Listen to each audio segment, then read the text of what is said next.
Драги дечиња, добро дојдовте уште еднаш и од мене на оваа книжевна и творачка манифестација за деца и млади. ЕС фестивал Млади европски приказни, млади креативци во организација на издавачката куќа Чудна шума. Во убавиот простор на Кино Фростина да го направиме овој разговор, кој што ќе биде еден вид промоција на вашата прекрасна книга. Значи, јас кога ја читав Мојата бабичка не знае која сум, читам, плачам, А добро сум со нервите, не ми се уште истенчени. Фала Ива. Благодарам. Неретко ми паднале, значи, во раце книги кои имаат некаква тажна содржина, ама сепак не успеале секогаш да предизвикаат толку силна, толку моќна емоција, нека баш да ме раскршат на милион парчиња, кристалчиња емоции.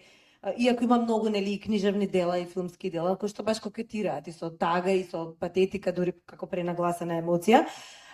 Мислам дека овде мерката во Мојата бабичка не знае која сум е извонредна. Токму една таква прекрасна книга е ова илустрирана книга за деца, која што е исто така издание на Чудна шума, минатата година објавена на македонски јазик, во превод на Калиопа Петрушевска. Овде за нас е авторките, односно авторката и илустраторката од Хрватска, Ива Безиновиќ Хејдон и Хана Тинтор, и со нас е на сцена и Анастасија, која што ќе посредува за нив во однос на преводот. Се надам нема да зборувам многу брзо, за да може тоа лесно да оди во однос на разбирањето. Фала ви уште еднаш што дојдовте во Скопје. Мојата бабичка не знае кој сум е книга која што на децата им ја приближува темата за старењето, губитокот на меморијата, губитокот на вниманието, па и дури разумот. Но, од друга страна, и ја нагласува идејата за сеќавањето, спомените како некаква спасувачка гума, би рекла. Да се подсетиме дека има работи кои остануваат вечни, а тоа е љубовта, без разлика нели на смртноста, на болеста, на губитокот. И не сум сигурна само дали е повеќе книга за деца или книга за возрастни, тоа значи дека сте направиле одлична работа, затоа што може да комуницира со сите генерации, луѓе да се идентификуваат, да направат баш таква една емоционална идентификација со овој комплексен проблем, кој навистина да се напише во форма на сликовница е голем предизвик сам по себе. Затоа што се работи за една сериозна тема, која што треба да ја читаат децата. На нас, возрастните, секогаш ни е најтешко да го направиме тој разговор за болеста и за смртта, нели со најмалите, секогаш ни е мачен, но еве литературата е еден од начините на кои што се обидуваме да го направиме тоа. Приказната почнува со палачинки, со кампување во шатор, со возење со велосипед и со пливање, и просто со една прекрасна игра. И бабата во приказната е портретирана како многу силна, како семоќна жена во очите на својата внука, како жена која што е полна со живот и со страст, како жена за која што нема нешто невозможно. И тој е тој ментален пресек во кој внуката се чувствува извонредно заштитено и сигурно. Прават заедно куклени представи, плетат волдени джемпери, цртаат стрипови, значи, читаат приказни, прават се заедно, сите до момент кога просто тоа веќе е невозможно. И прекрасно е опишан тој процес во кој бабата полека ја губи силата, значи и физичката, но и менталната сила, и почнува да поставува некакви необични, нелогични прашања, заборава каде и се очилата, не успева да си го закопча копчето и така натаму. Сето тоа на едно многу суптилно книжевно перо објаснато, проследено исто така и со визуелната комуникација преку илустрацијата. Кој би беше првиот импулс да напишете една ваква книга? Еве, Ива, ќе почнеме од вас како авторка. Ја ме чуете ви без микрофона можда? Океј. Добар дан. Поздрав свима. Инспирација за, ако сам добро разумела питање, мислим да е, значи, инспирација дошла из мојeg особног живота, односно моја бака, koja je stvarno jako puno toga mogla i znala, je imala je Alzheimerovu bolest, odnosno bila je dementna i to je bila neka situacija s kojom se bilo jako teško nositi cijeloj obitelji, odnosno to je baš teška bolest jer je osoba fizički prisutna, ali to više nije ona.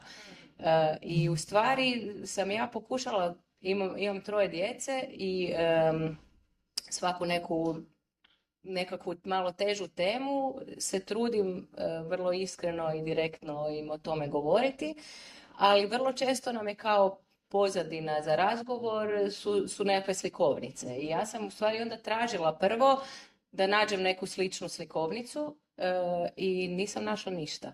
Pogotovo zato što sve priče koje sam našla su objašnjavale i smrt iz nekakve pozicije religije ili i odlaska na nebo ili neke slične stvari, a ja sam htjela da to baš bude da čovjek umre i to je nekakva konačnost. Da. I to nisam mogla naći i onda sam u nekom trenutku to napisala sama. Ali sam shvatila u tome da je to bio nekakav terapijski proces i za mene, u stvari, taj nekakav... Mislim, meni je to više trebalo nego što je trebalo moje djeci. Moja djeca tad u stvari nisu to baš ni razumjeli, ali to je bila moja baka i ja sam u stvari nekako djetetu u sebi to sve objasnila. Ali ono što si ti bila spomenula kad si rekla da možda nije kao, ne osjeti se ta granica je li knjiga za djecu ili za odrasle, u stvari je moja jedna od ideja stvarno bila da bi ta knjiga mogla pomoći roditeljima da razgovaraju s djecom. Jer mislim da je djeca više manje uzimaju sve zdravo za gotovo onako kako mi ponudimo. I njima je u stvari ta ideja smrti i bolesti, pogotovo kad su manji, prilično apstraktna i oni to vrlo jednostavno prihvate zato što ne znaju kakve to posljedice ima. Odraslima je to puno teže i onda ja mislim da je i roditeljima teško razgovarati s djecom o tome, tako da sam ovo i napisala sa nekakvom idejom da bi možda nekome moglo pomoći koji je bio u situaciji kao ja. I u stvari se pokazalo da sam imala pravo, jer dosta je ljudi zainteresirano. Ana, hoćeš ti reći nešto o inspiraciji ili što? Koje pitanje? Kad si crta? Da, nek postavim pitanje. Кој беше првиот импулс и од аспект на визуелна комуникација? Значи, и колку беше тешко илустрацијата да визуализира една ваква сериозна комплексна тема? Ако не си разумела, onda Анастасија може да ускочи sa prevod. Pa mislim, inspiracija se više odnosi na nešto što radiš autorski ili sam. Ovo je bio zadatak. Ja sam dobila tekst kojeg je trebalo ilustrirati. I sad pitanje je bilo kako. Meni je, ja smatram da je dobra ilustracija ona koja doslovno ne pokazuje što piše u ovom slučaju.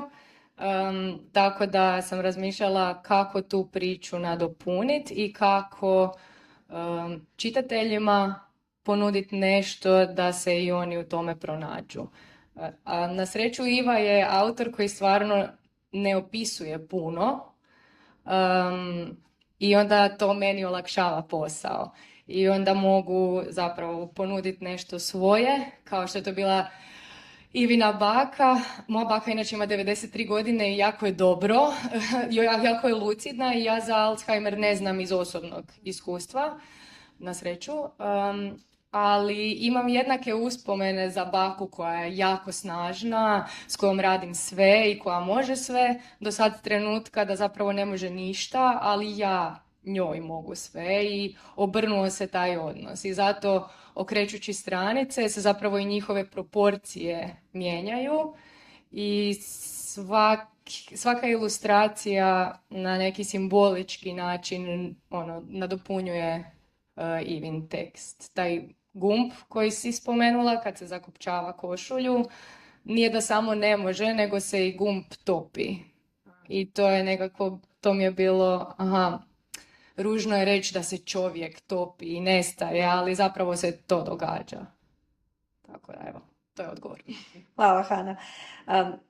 И како што спомна Ива, книжевноста е секогаш на тој прв браник кој што ги сензибилизираме децата и за сериозните и за тешките теми. Јас исто сум имала искуство да не знам како да се поставам со своето мало дете. Сега е 7 годишно, меѓутоа пред неколку години кога почина кучето на сестра ми, ние сите конфабулиравме и правевме приказни дека кучето ќе оди на небо и така натаму и така натаму. Значи многу пати родителите се наоѓаат со едно чувство на немоќ како да ги отворат тешките теми, бидејќи за жал многу пати сакаме да го боиме во розов меур светот на децата а и книжевноста, односно доминантните теми во литературата за деца, се такви, затоа што се пласираат за комерцијален пазар. Конкретно, каква е хрватската книжевна сцена во однос на тоа? Колку пазарот диктира што се пишува и што се чита? Pa ne znam. Kada sam ja napisala ovaj tekst, u stvari sam istovremeno imala taj tekst i tekst za tu drugu knjigu gdje se skriva Vedran, drugu slikovnicu koju smo napravili Hana i ja zajedno, koja je pak o smrti djeteta, na neki metaforički način recimo. I ja sam bila, mislila sam kako će nam jako teško biti naći izdavača, zato što u stvari to su stvarno teme koje nisu tipične za djecu ali sam nekako imala osjećaj da bismo trebale probati. U stvari je cijeli naš proces tekao tako da sam ja Hanine ilustracije znala s Instagrama, ja sam prvo nju kontaktirala, s njom sam se upoznala, poslala sam joj svoje tekstove, ona rekla da joj se sviđaju i onda smo sastavili nekakav pitch i javili smo se nekoliko izdavača, ali u stvari ne, nismo nekoliko, konkretno 2, jer sam našla 2 izdavačke kuće u Hrvatskoj za koje sam mislila da bi možda bili zainteresirani za takve teme. I obje slikovnice izdala Ibis Grafika i zapravo za njih znam da im takve teme nisu strane. I oni ne rade komercijalnu književnost, za razliku od nekih drugih izdavačkih kuća, i nekako su mi po tom senzibilitetu bili najbliži. Mislim, oni u svojoj knjižari imaju cijelu policu za knjige koje mi zovemo interno biblioteka Depra, jer su sve su tako slične priče. Ali ja mislim da generalno u Hrvatskoj, pa je u stvari nigdje za do sada, to nisu bile teme o kojima se puno pisalo, ali čini mi se da je sad nekakav trend nastupio gdje se puno više progovara i o osjećajima i o nekim negativnim stvarima, ne znam, izbjeglištvo, ne znam, je to jedino Biljarina knjiga pala na pamet, ali sve te neke teme koje su bolne i o kojima radije ne bismo razmišljali, ali koje su ovdje i od kojeg djecu ne možemo štititi od toga predugo i ne smijemo, po meni. Ne znam ako sam zaboravila sam koje pitanje. Да, тоа е био, да. Сега, авторката Безиновиќ има, барем мојот прв печаток беше дека јазикот многу едноставен, многу непретенциозен, дека се оди на чиста емоција, онака на есенција, за една комплексна тема, како што е старењето и губењето на меморијата, за баш еден процес кој е травматски. Да. Моето прашање е сега за Хана. Која беше првата слика која ви се појави во глава кога свативте дека треба да работите тема која што е врзана со траума?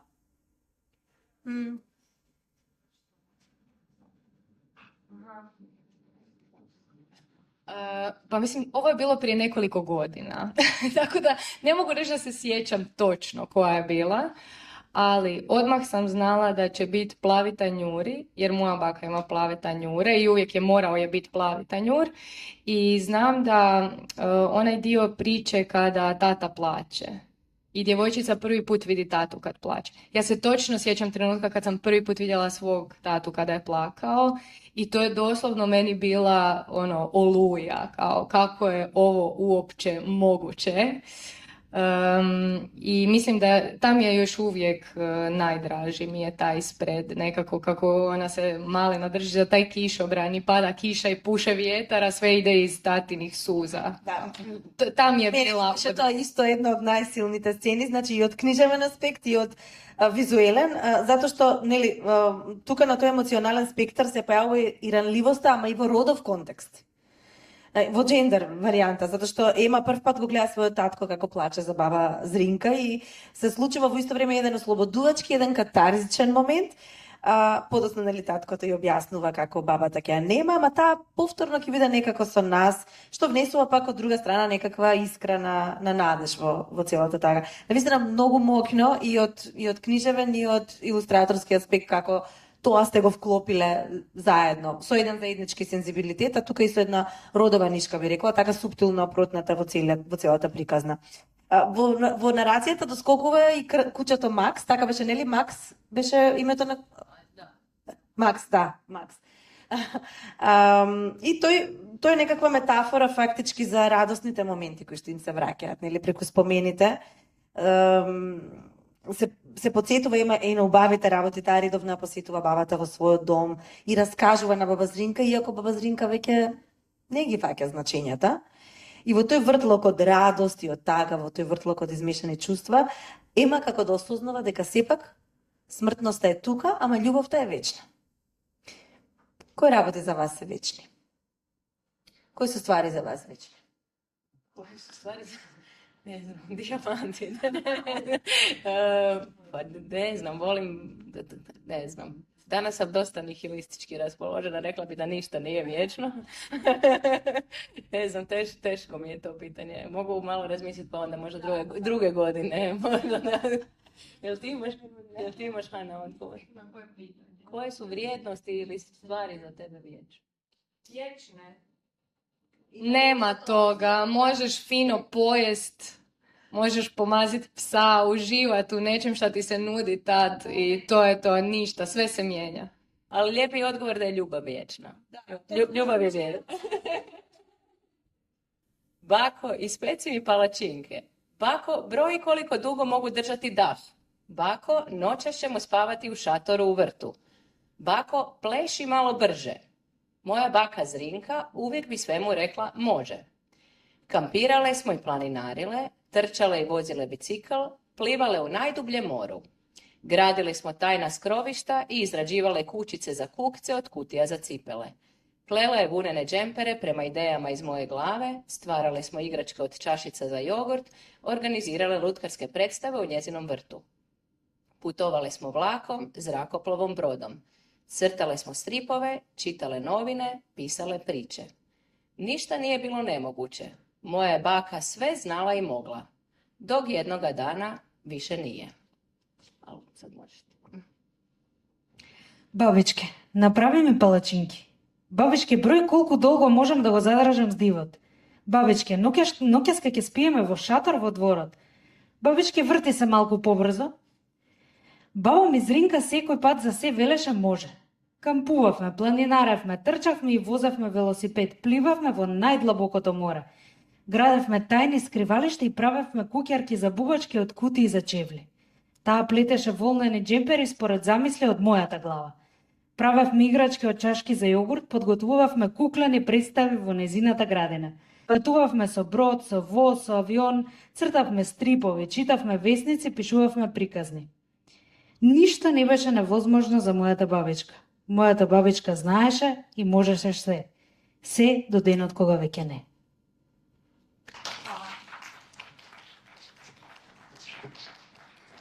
Благодарам, Анастасија, Ива, Хана, фала ви што не почастивте со вашето доаѓање во Скопје.